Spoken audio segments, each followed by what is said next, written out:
I think the new Matrix also is gonna suck. By the way, I saw the second trailer. Nah. You think it's gonna suck? Yeah, the first trailer is awesome. Man. The second trailer, nah.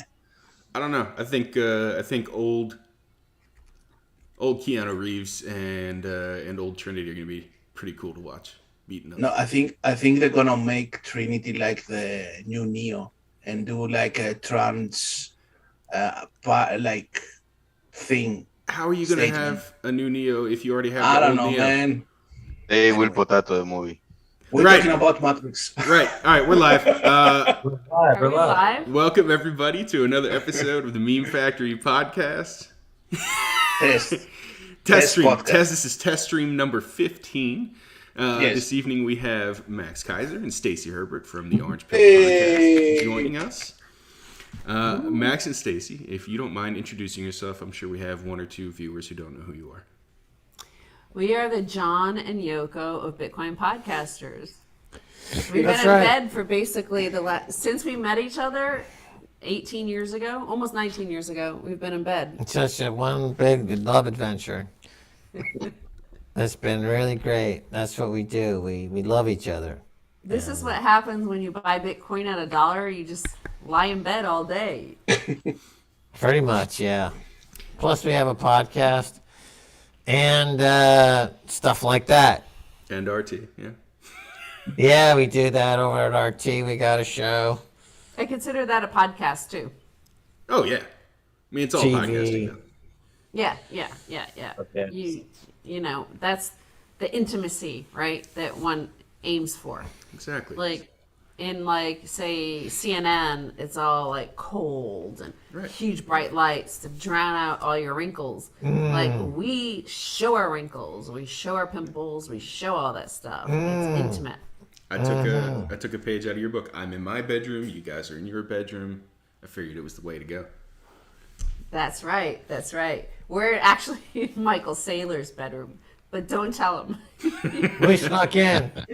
Yeah, we live in his house. He doesn't know it, though. Which He's house? got some in his spare bedroom, like way off, and he's like, he hasn't been in that wing of the house for a while. So we kind of stuck in there, and we lived there, and he doesn't, don't tell him. I saw Not a you word. have him on next week, and I was like a little bit worried you might tell him, but don't. Yeah, don't Yep. tell him. Yeah, he's How many models have you seen walk by? I saw a sailing ship model of sailing by. That's what I saw. The guy's always on his computer. He's just always thinking. Yeah, he is.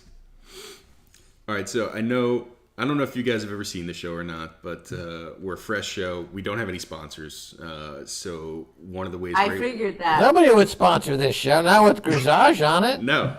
Or Yellow. They're never going to get a sponsor unless it's for like rat poison or arsenic or something like that. Nobody's going to willfully sponsor this show. Never. Right. Funny you should mention that, Max. Funny you should mention that.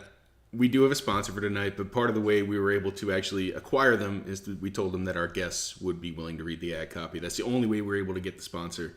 I am sending you guys the ad copy in our DM for the group right Is now. this another laxative company? Isn't another butt plug? No, Is it a butt plug thing? No, not at all.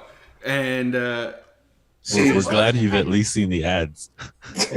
We're boomers. Like Where where's the hell is this ad copy? It has to be in extra large text because I don't have my bifocals. It's got to be in really big font or I won't be able to see any of it. It's not even in my inbox. What's wrong with you people? where the fuck what do Where'd you you mean? send What do you it? mean, you people? What's going on? They're You getting mad. goddamn plebs! You can't even send the thing over. How am I going to read it? Greg, what did you do? There was a Malacca fella. There he is. He's pulling one out right now. The guy never stops. He's a chronic masturbator. He just goes and goes and goes. He's got it. His dick is like leather. It's like a hard leather saddle from jerking off continuously year after year. He's the ultra malacca. All right, who's this from? Okay, what the fuck is this All right, about? here you go. Jesus Christ. Max. Oh, it's for the two of us. Okay. Have you ever wished you could tell people you're a Bitcoiner without shouting it from the rooftops? Okay, that's your cue. You're Stacy. Jesus fucking Christ! I can't get any professionals to work with. Do you hate interacting with normal people? Do you have a micro penis? Well, look, the privacy experts at Suscore, the premier Bitcoin security firm, have developed something special for you. Grisage! Suscore has developed a fragrance so unique and powerful that Bitcoiners will know that you're a Bitcoiner from 200 yards out. And normal folks will want to keep a distance of about 200 yards from you at all times. Oh, absolutely, unless you're Alec Baldwin, and then you'll want to stay 5 miles away so you don't get shot. Yep, Grisage fragrance is unisex, infused with essence of motor oil, used tube socks, pickled eggs, and Charles Hoskinson's foreskin.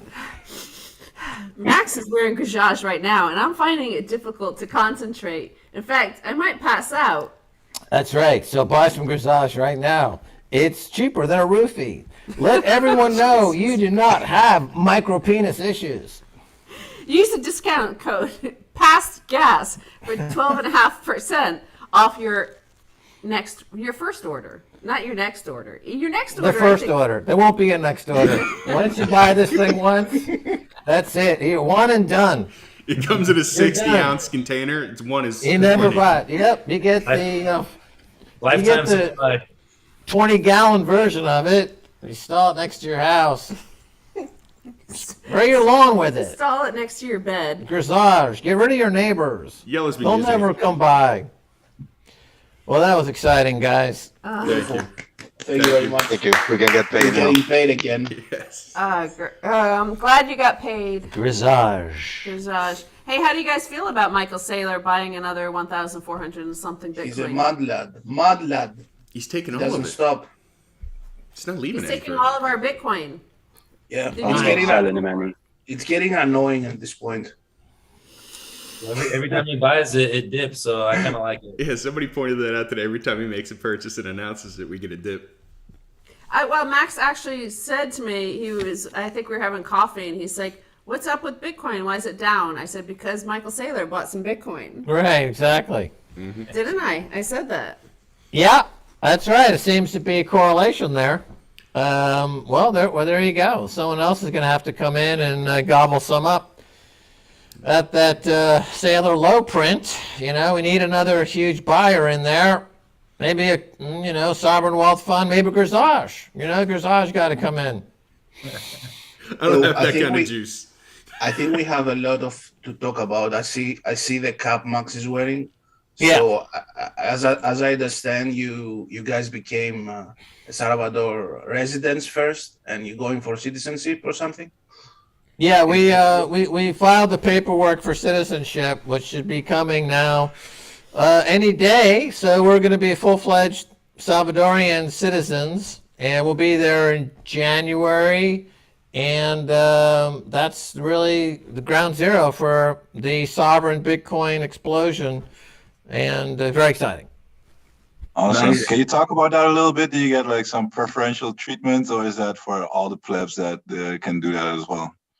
Well, when we get the details come in, we'll get into them more. But at the way this got started was that it's tied to the volcano bonds, and those volcano bonds. The first pass at this, from what I understand, is that folks who put up 100,000 and buy a volcano bond, you get citizenship. So it's similar to other countries that offer economic citizenship. There are 5 or 6 that are quite popular, including Nevis St. Kitts and a few others. It could also be a fake DM we received from somebody named Nayib Bukele on Instagram, and we said, "Hey, we'll meet you at the bathroom." It seems kind of weird to meet him in the public restroom at Ronald Reagan. Yeah, I got Airport. this email and I sent it all this Bitcoin. I hope it's real. Gosh, I hope it wasn't a fake Bitcoin. That would be fake email. That would be terrible. He'll send you 2 back. Don't worry. Now, are you doing anything interesting? If you're buying a volcano bond, are you just are are you paying straight fiat, or are you leveraging Bitcoin to pay fiat for the Bitcoin-backed volcano bond? The volcano bonds are going to be funded with a line of credit that is costing approximately 3%. Wow. I think you'll make out. And it gives back 6.25%. Yeah, we get 6.5% coupon. We can borrow money at 3%, which a lot of 3% is a going rate for borrowing money these days if you have a fairly decent credit rating, and you get 6.5%. So I think Michael Saylor borrowed at 8%. Yep. Last time. Well, that's right. 6, 7, 8%. He's borrowing money at. So yeah, you're making a 3.5% positive carry, and you got some nice upside on your Bitcoin. Who else is going to be in El Zonte in January? It's sunny every day, hot, nice, big surf. You're gonna have to count trying me out. Yeah, it's kind of difficult for me too, But I know, especially with the. Go ahead. Especially because you're always masturbating. Yeah, he's got one soft hand and the one leather hand. vaccines. Edward Leatherhand. I know Labra had a few questions for you about the citizenship. Did you dig up a test? Is that what you found? Yes, I was able to hack into the El Salvador servers, and I was able to get the citizenship test. So I want to ask those questions to you and see if you can get the citizenship. The answer is papusa. That's the only thing I know. Yes. Let me share the screen. That was the question. That was the question. Are you going to share the screen for real? I'm or going is to it- share my Is screen. it going to be one of Yes. these fake things? No, I have the quiz for real. I'm gonna have to read the questions, right, and the answers. How many volcanoes in El Salvador? El Salvador. Well, The answers: 22, 17, 5, or 21. Well, it has to be. And I did a lot of research here. It has to be 21. We'll say 21. 21. This is a tough one. It has to be. 22. No. Well, we're gonna install. How many are there? Well, we're gonna take one down. We're gonna just like chop one down because it should Yeah. have 21. There's no reason Oh, it should have yeah. 22. One Makes one sense. doesn't work, Labra. Everybody. One doesn't work. Okay. Yeah, Yeah. Diffuse it with miners. We're gonna just bulldoze one of them, right? yeah. And we'll just have 21. The one that's there's malfunctioning. no reason. The 22nd volcano is redundant. Like we don't need that in Bitcoin. Well, maybe I'll buy one, and the country will have 21, and Max Keiser will have one. There you go. Good idea. No, but the Bitcoin City will be next to a volcano. So I think Yes, I but- think we just heard the next breakthrough, like news. The next city is gonna be a Max Keiser city. It's gonna be like Disneyland, but with Max Keiser.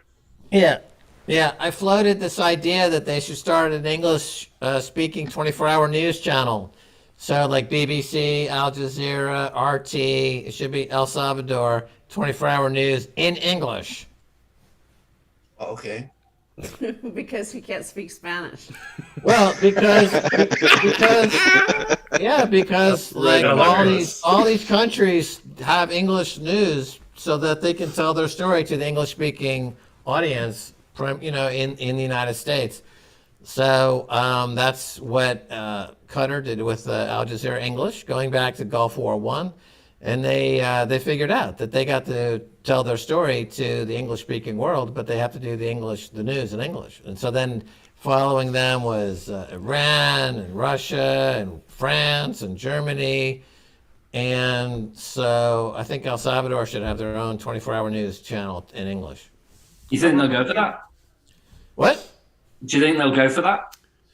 Well, I just put the idea out there less than 30 minutes ago. It's a little bit soon, I think. Yeah, sounds good. Yeah. Well, what do you I'm think- more interested to hear what other because I don't know many know this, but like the volcano bound started from an idea from a tweet of yours, right? Yeah. Yeah. So do you have another idea of what kind of like economic instrument of the old world Bitcoin is gonna Trojan horse next? Like, Yeah, sure. Well, I mean, so they're going to be writing some and rewriting their securities laws for the country. So they're going to open up that whole industry, and it's all going to be based on Bitcoin. So investment banking, retirement planning, all kinds of startups, and it's going to be Singapore, like Samson Mao says. It's going to be the new Singapore, the Singapore of Central America. And so that's all those products are going to be repurposed, rebuilt, and reinvented on top of Bitcoin. it is interesting that like all those like mega cities, economic centers in the world, like Singapore, it's around ports, and the city that is being built now, it's around a volcano. It's like the And a power Gulf. structure shift completely. Yeah, and a port, like the Gulf of, whatever. Well, I mean, it's logical that you would build a city around a port, right? It goes all the way back to in Egyptian days and the importance of the Nile for transportation. And ports have been important for global commerce thousands of years ago. We know the Chinese had a huge fleet of ships. The British Empire was based on having a huge global shipping presence. The United States Empire is based on aircraft carriers that are stationed all over the world. But since we're moving into a Bitcoin standard now, it makes sense to build next to energy, geothermal energy like volcanoes. So that's really trumps the importance of having waterways. So Labra, what's next? Yes, yes. next question. The main ingredients of pupusa: Oh, I know cornmeal, this. Yeah. rice flour, cheese, and gasoline. You can choose multiple. Cornmeal is basically made out of cornmeal. Yeah. Well, cornmeal and cheese. Yeah, No rice flour, you sure? I'm sure. Sure. Sure. Yeah, it's positive. Check. Oh man. Okay. What's the name of oh the my God. president of El Salvador? Hey. Nayib Bukele, Nayib Bukaki, or Greg Potato? Obviously, Yellow wrote this one. He's always got Bukaki on his mind. No, Totally. No, that's his face. You're thinking of his face. That one I can get right. It's number one, Nayib Bukele. Yay, Stacy. I'm like 1/3 of the way to my citizenship. Oh, awesome. this one Wait, doesn't where's even not have showing a the question. question? What the fuck? I don't know, man. Just pick That one. was a scam. What kind of production is this, Labra? Come on. Wait, I Please remember. update the grinder. Update grinder, please. Yeah, I need That's to up obviously the the grinder. What is the This is the capital capital. Yeah. So is it Washington, San Salvador, or Malacca?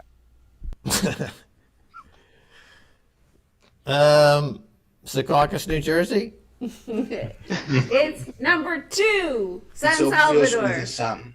San Salvador. I know that Yay. too. What did they win? This is a fest. I got 2 Two of and 4. One of you guys only get a citizenship. Sorry. Uh-oh.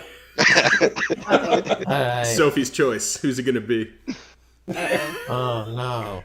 Well, I think it'll have to be Max No. because he has Because- the hat. He has a hat. Yeah, true. I came with the He's hat. ready. I came So prepared he's with the hat. all ready. Plus, I'll be here in Miami, and it's only 2 hours back and forth. We'll take turns. Max, you said you were What? on a recent podcast. You were making a huge bet on El Salvador. Were you just talking about citizenship and the bond, or were you talking about some other stuff you were working on? Oh, well, yeah. We are, well, it's news to come. We got to, things have to fall in place, but I'm very, very focused on it because I think the volcano bond is going to be extremely popular. I think that the country has a chance to retire all their debt. So volcano bonds would do more than 20 billion in volcano bonds. So, that's what's going to happen. So that's a lot of business. So I'm excited. I'm going to be over there. So I spent my entire professional career was spent as a stockbroker and banker on Wall Street. So this is all very exciting to me. So when do you expect we can have more information about this huge bet? January. Okay, this year. January of 2022. Hey, Gajaj, is it possible to do fucking January of this year? No. Don't make me mute you. I'll 2021. do it. I will do it. Don't you know so how many fast. months of the year ago? January, Yeah. February, March, April. What May, comes after June, April? July. Yeah. Him. It's 2022. You can't go back to January in 2021. What is this, like Dennis Hopper? No. Finish him. Yeah, the more people I talk to about it, though, the more people get excited. It's like such an incredible. It's just like Bitcoin. This is like the second coming of Bitcoin. It's just as exciting. They're doing to the securities industry what Bitcoin did to money, and the securities industry is a huge industry. So this is very, very big news. By the way, like a lot of people on Twitter are led by Bitcoin Becca. She's encouraging a lot of people to watch this because she's saying it's X-rated. So I kind of feel pressured to put some more Gajaj on and get down with it. Well, you know? got Becca, that 60-ounce tub of it, so I mean, you've got plenty to use. We're swimming in it. Swimming in Grisaz. Is that We what that smell swimming in is? Grisaz. Alright. Same podcast, Max. You talked about fourth turning, which is something I recognize, and then you said Kondratief cycle. Am I pronouncing that correctly? Oh, the Kondrakoff. I mess up that pronunciation it starts myself. With a K, Yeah, O-N-D. it's like a Russian economist. It's like a 60-year cycle. It's just another one of these huge cycles, business cycles. Is it different from the long-term debt cycle, or is it the same thing? Yeah, let me see if I can find it. It's Gold bugs used to cover it back in the day. yeah. That was something that was looked at back in the olden days when we first started, back in like 2003, 2004. The olden days. The Kondratief cycle. Yeah, all the gold bugs were like looking at that.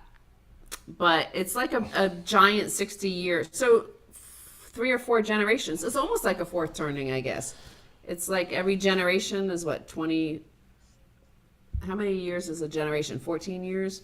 I think it's like 20. So it's also called a super cycle, a great surge, long wave, K wave, hypothesized cycle-like phenomenon in the modern world economy. This phenomenon is closely connected with the technology life cycle.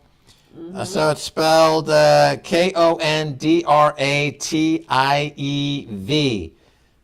the Kondratief wave. History of the concept. This goes back to Soviet economist. Was the first to bring these observations to international attention in his book, The Major Economic Cycles of 1925, alongside other works written in the same decade. Joseph Schumpeter suggested naming the cycles Kondrakoff waves in his honor. The underlying idea is closely linked to organic composition of capital, right? So it's just another one of these huge wave theories. It's a little longer in life.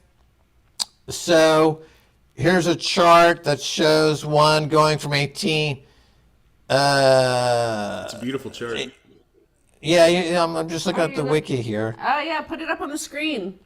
Yeah, put it up on the screen. And Max. No, Yeah, you do. Josh. No. so writing in the Stacy, this is a perfect time 1920s, to he say fuck you, proposed Greg. that Fuck you, Gajaj. 1790 to 1849 with a turning point in 1815, 1850 to 1896 with a turning point in 1873. So it lines up very nicely with fourth turnings. Yes, it sounds like it. Right. Similar. Well, all these cycles, all these theories, all these things tend to all kind of overlap each other and go back to. But there's some moments where a bunch of cycles hit at the same time. Yeah. So you're having the fourth turning, you're having the Thucydides trap, and that's a bigger cycle because there's only been 18 of those in history. Not everybody watching is going to understand what a Thucydides trap is. The Thucydides trap is, I guess it was found, first identified back in like Sparta versus Athens, when a rising power is displacing a declining power, and usually the declining power doesn't take it very well and starts a war. So we've been looking at this on Keiser Report for quite a few years, wondering as China kept on growing and growing and growing in might and power, and then when they started to, about 5 or 6 years ago, start to pass the U.S. in technology, that's usually the moment where, the declining power, the one being usurped, starts to get a bit nasty and conjure up a war. Back then, it didn't seem like it would happen. That was like 6 years ago, maybe we were covering that. And but now it's looking more and more like, yeah, it's going to have to get violent, because they're not going to go slowly, quietly into the night, with the U.S. But it doesn't seem like we're willing to just like compete again, right? We just print money. We still haven't restored manufacturing or wealth creation to the economy. The good thing is, however, that the population here in the United States is, I find, we've lived quite a few places in the world, really dynamic and really entrepreneurial, which is better than, say, Europe, which is the opposite.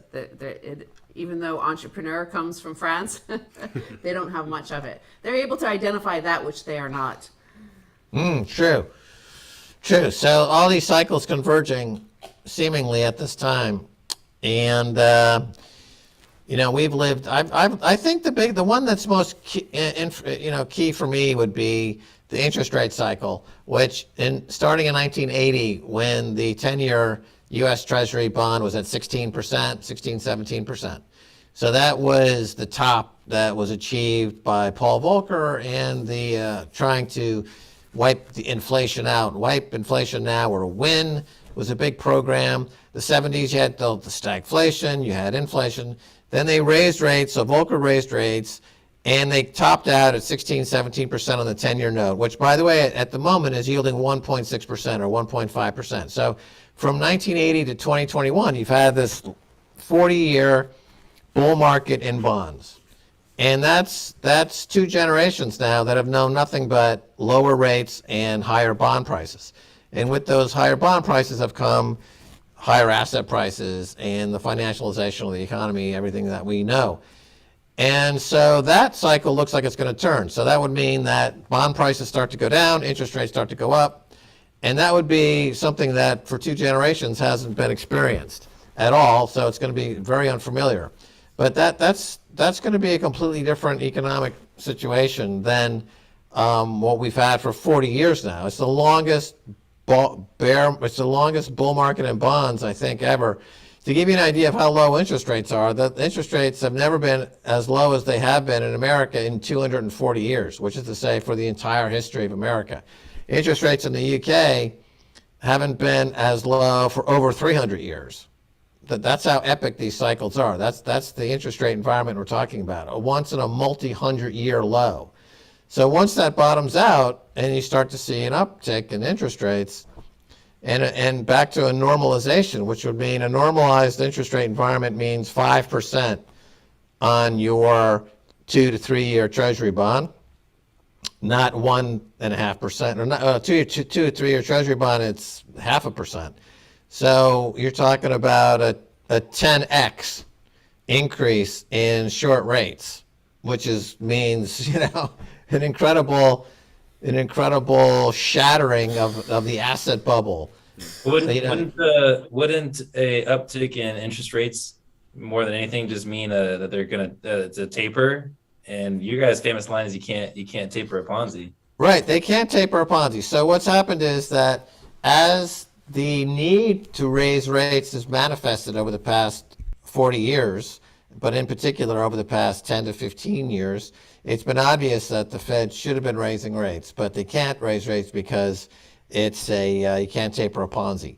So what they've done is, by extending the maturity of all these bonds out to the long end of the curve, they've made it incredibly fragile. So what they're going to do is we're going to skip right into hyperinflation. So you lose confidence in the U.S. dollar, you lose confidence in fiat money, and that's how you're going to get higher rates, is because it's going to be a hyperinflationary collapse. They're not going to guide rates higher. It's not going to be an orderly transition. That's not going to happen, and that's part of the cycle that Stacy's talking about, the Thucydides trap and these other type of things, because this interest rate shock due to hyperinflation and collapse of the fiat money will lead to conflict. So Russia, China, and America are already starting to saber rattle. They're getting their warships in place. People are moving ships on the strategic board. You know, we've got our ships moving into South China Sea. You've got China's moving now. They've got aircraft carriers. They're moving those around. Russia's obviously got some movement on that front. So folks are getting ready for a kinetic war, a hot war.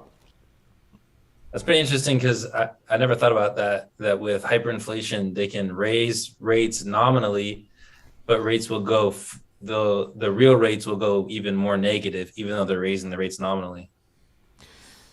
Yeah, I mean, in a hyperinflationary collapse, the nominal rates would go up because bonds are collapsing. So, because people are puking the bonds. So, the institutions would be panic selling fixed income. And the only reason they buy a negative interest rate bond in Europe, for example, is because they feel that they'd rather have a guaranteed loss of 1 or 2% a year than expose themselves to the underlying euro, which they don't see as having much value. So, you know, you get a change of psychology, and 1 or 2 major players make a move, and then everyone follows suit, and then you've got currency chaos, which is going to lead to war. I mean, we're heading toward a global conflict. I think that's pretty clear at this point. And, you know, people are either prepared or unprepared.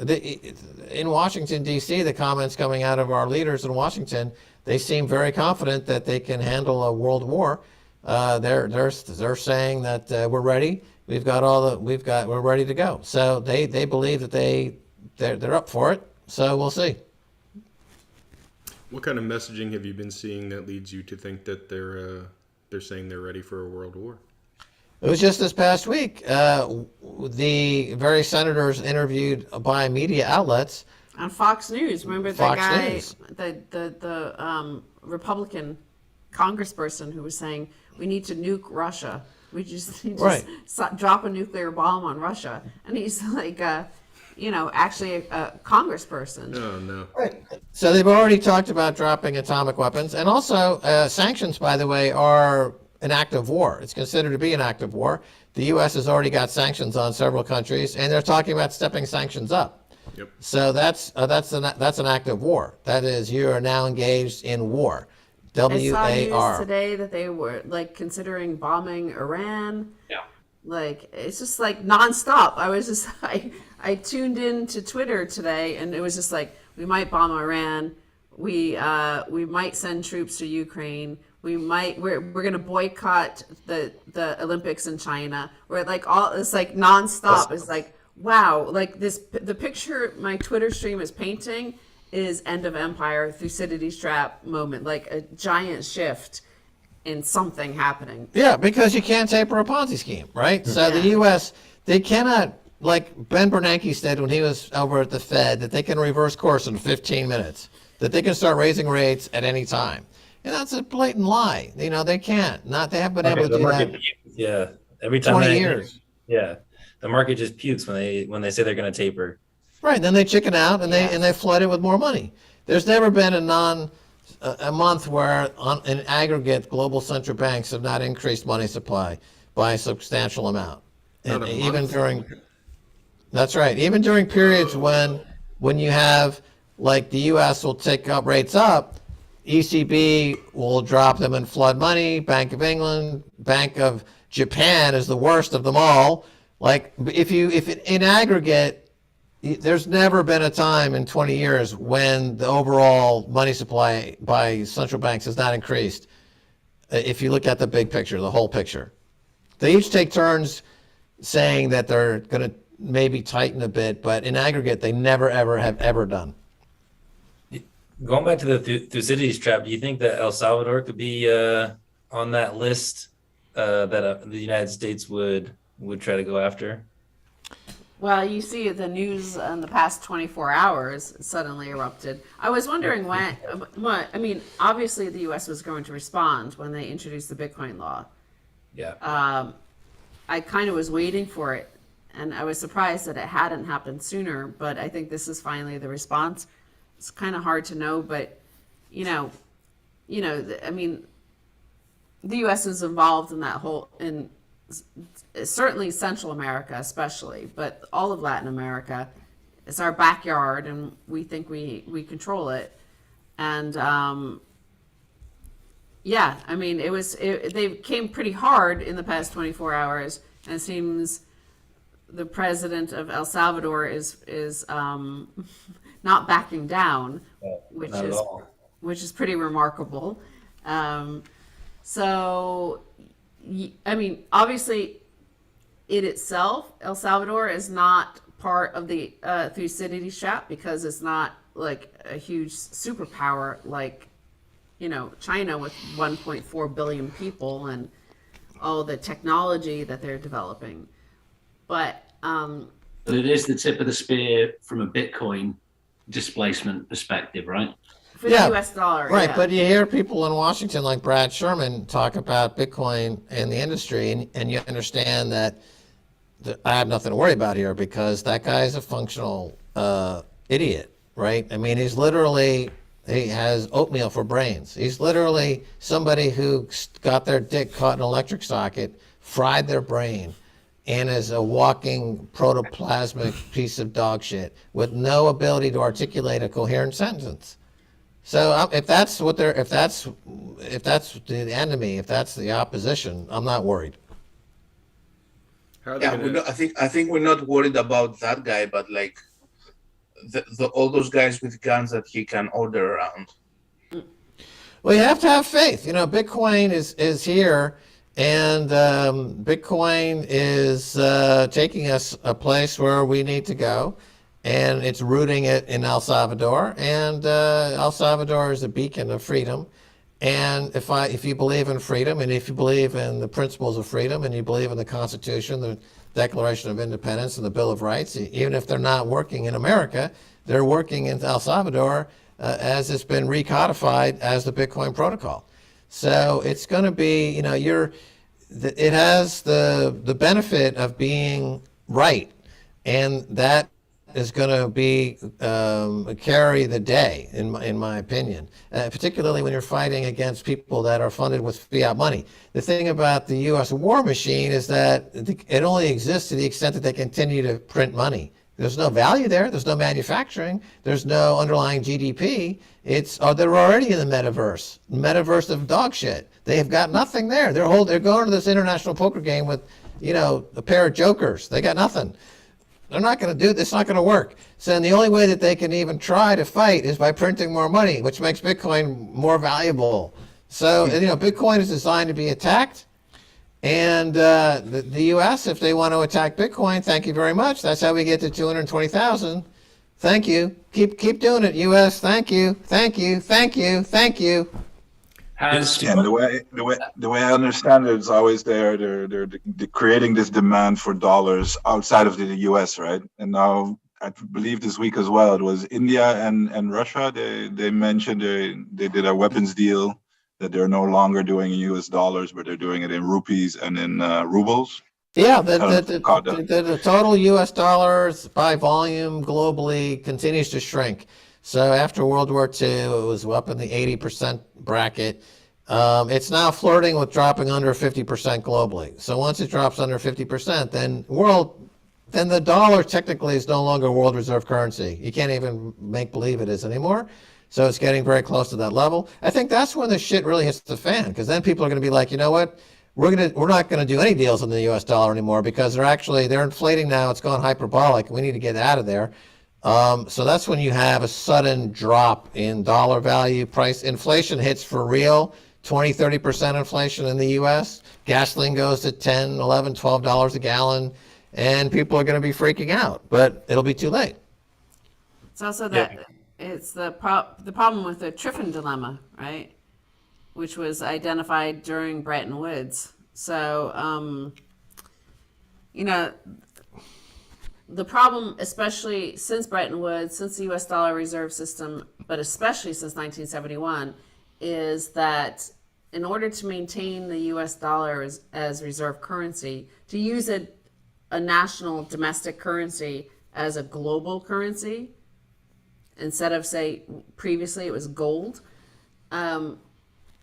you have to create the economy that we have here, i.e. hollowed out, Rust Belt of a nation with 100,000 overdose deaths a year. Basically, you have to find a way to send all your dollars overseas, and the only way to do that is to either buy a lot of commodities like oil, buy Chinese-made manufactured goods instead, in order to get the dollars overseas. Because if you can't get the dollars overseas, and if your portion of trade is declining below 50%, then it becomes difficult to maintain the value of that currency, which is difficult then to maintain the power of the elite. So it'll be better once the U.S. dollar is no longer reserve currency. It will actually be better for the ordinary American, the bottom 99%, but it will be worse for sure for the top 1%.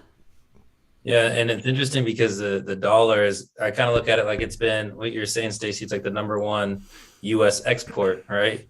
And then when you have these countries that decide they don't want to deal in the dollar, then the demand for the dollar goes down while it's been printed at these exorbitant rates. So it's just been printed like crazy. It's been the number one export, and then there's no demand for it. And so then the prices, like the value of the dollar has to go down and prices have to go up.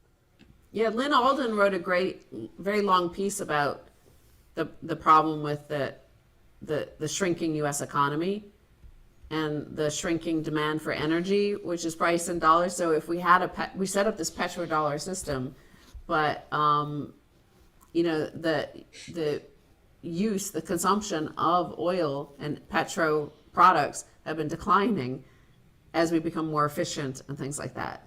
So the dollar is actually that's shrinking the power of the dollar. And I think the elite recognized that basically the end was in play when it was under Obama, which was the very first time that the U.S. pulled a whole other nation off SWIFT. So they pulled Iran off SWIFT. That was the first to go. And that's the end.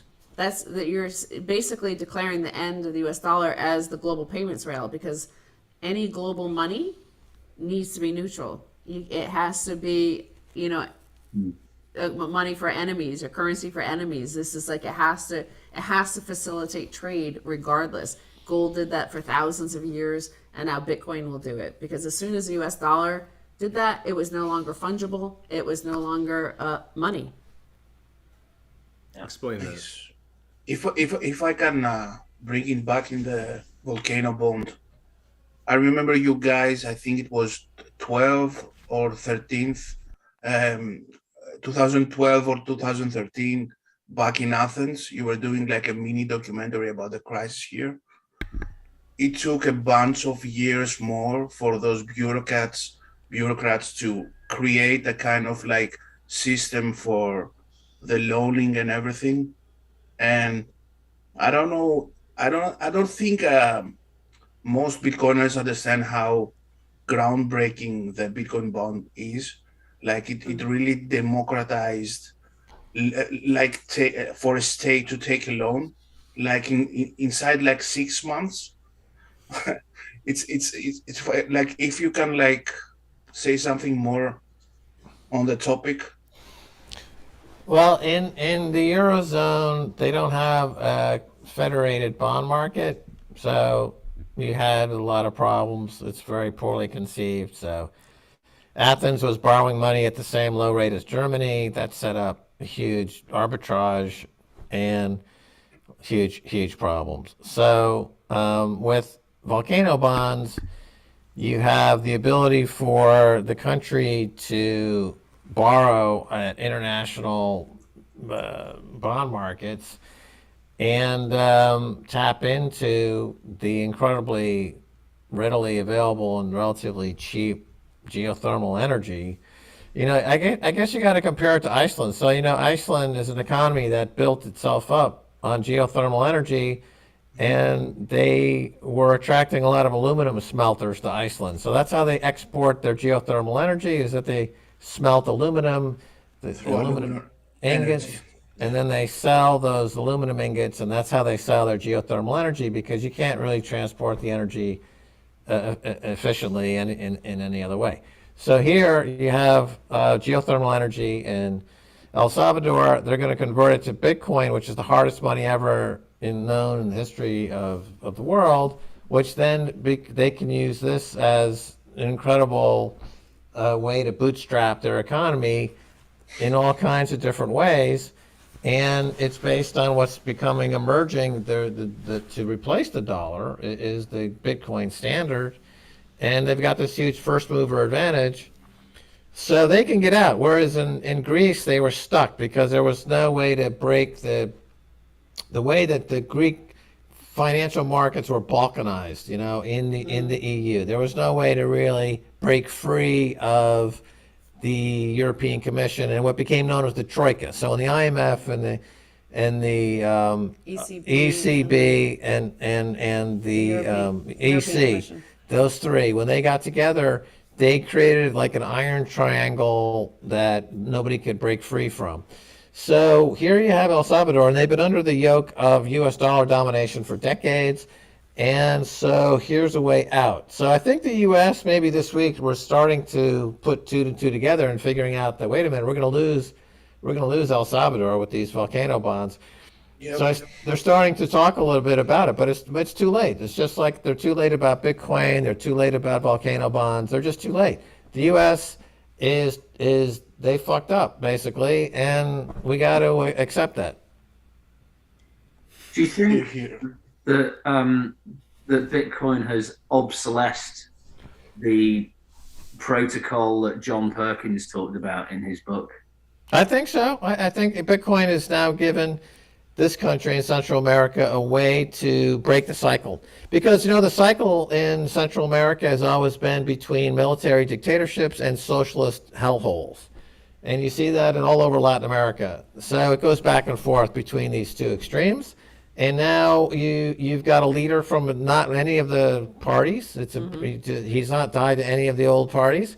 He's a completely his own political guy, and he's going to tap into Bitcoin and the volcano energy, and he's going to take that country out of that whole history of foolishness. Break the cycle. That's the cycle. What Bitcoin does. It breaks all the models, breaks all the models, exactly. They're going to break this model. All the models get broken, including the Central American political model. And that model and book that MTC is talking about, John Perkins, is the book is Confessions of an Economic Hitman. And I think the model Mike is referencing is that essentially we go in with clandestine operatives to talk to government officials in these Central and South American countries, or third world countries in general, set up loans from the IMF and the World Bank to do infrastructure plans that the countries eventually just default on. They're structured in a way that you're going to default on them, and then what are you guys one now? The IMF and the World Bank come in and they take real property, like China did with that they airport. take the assets. They basically it's a more like benign way of running an empire. So you control the country, and what John Perkins would do is he would go in there and explain to the president of these countries that they had to take this debt, and if they didn't, basically the jackals come in and the person would be thrown out of a plane, right? And that's how they would meet their end. So this breaks that cycle. Bitcoin can break that cycle, yes. Mm-hmm. You can leverage your own energy and use Bitcoin for your bonds. because up until Bitcoin, there's been no way really for El Salvador to it was just stranded energy. They have 22 volcanoes, soon to be just 21. And they have all these volcanoes, and yet it was stranded there. All that amazing resource, nothing to do with it. So now you can capture it, and it's extraordinary because at this moment, of course, the U.S. doesn't want people to see what you could do with stranded energy. Right now, remember their whole system is a fiat system based on the petrodollar, and this old system of the U.S., Saudi Arabia, the oil reserves, all monetizing that through the dollar, to a new genuine post oil era of capturing this stranded energy. It's going to be more geothermal and other resources like that, rather than these the monopolies of the OPEC. Stacy, you've been beating the drum recently on saying that as this Thucydides trap and possible hyperinflation play out, that the elites are going to be trying to blame the poor and gaslight the poor on everything. How do you see that playing out? Oh, wow. I think it's really extraordinary and obvious in America. If Max and I had lived outside the U.S. for so long and then came back in 2016 to watch the literal meltdown of, it's an historic moment. I think in one way we're all privileged to see this and witness it firsthand, to see this sort of moment. This has only happened a few times throughout history, of the end of an empire. And you read stories about the end of the Roman Empire and how there was utter madness and chaos. That's our elite right now, and they've lost total faith in themselves and their institutions and their ability to even persuade the population anymore. And you can see that with the hatred, the utter contempt. Tune into MSNBC and CNN in particular, and you can just watch it, just like the bile being spewed about the deplorable population, the mass deplorable population. And I think once they're spewing like that, I think it's too late. Like Max keeps on saying, it's too late. And you just have to get through it. And I think, fortunately for Bitcoin, I think, there's relentless optimism on the other side. We already have the plan B. We've already exited that system. So in a way, we're just looking back and seeing the drowning, people and bad ideas, drowning and pulling each other down. And all you can do is try to orange pill as many people as possible so that they don't get taken down by Rachel Maddow and drowned, for ruining her life because you didn't vote for Hillary, All right. I want to be respectful of your time. We're coming up on our hour here, and I know Artie's been waiting this whole time to ask you a question. Shit. So what is it? If you want to take it away, Artie. Okay, guys. I asked the same question to everyone. If the meme factory did exist, which everybody knows it doesn't, yeah, which one of us would you like? Which one of us would you retweet? And which one of us would you mute? Oh no. Is this where we say the fuck you, Greg? Fuck you, Greg. That's a good timing. Yeah. Always. Never a bad time. It's never a bad time. Well, I definitely mute Yellow because I don't like to listen to somebody whacking off all day long like that. It's just why? Because it's just too much. Because you're Malaka. I thought we were friends here. Malakam. Yeah. I retweet RD a lot. Do you? Because he's always memeing at me. Oh, I get it. You tagged me in a meme, and I like that. I feel like he tags all of us. It's annoying. I know. Then I'll notice. I feel all special, and then I was like, oh, he's tagged 500 people in this. It's not just me. But what is this? Well, you say that if the meme factory existed, but what do you mean? I thought it did exist. No. No, Never has. area. Does That not. Never, For it's not tax here. purposes, it doesn't exist. For It's just a tax- test stream. It's just a bunch of friends like hanging out here. You know? Yeah. Max is Perfect. confused. He wants to see Well, yeah. So I thought the Meme Factory was an adjunct to Jack Mahler's. No. no. No. Kinda, but no. That's not true. That's No, because the strike isn't even in Europe yet. Shut up, son. The Meme Factory will exist when the Max strike is in such a Europe. boomer. You just need to say okay boomer to him. All right. Well, I guess I stand corrected.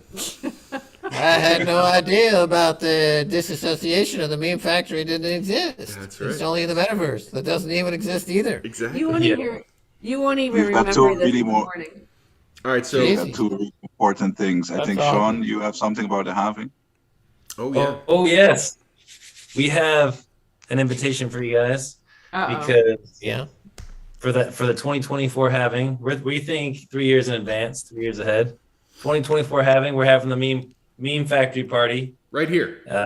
right here.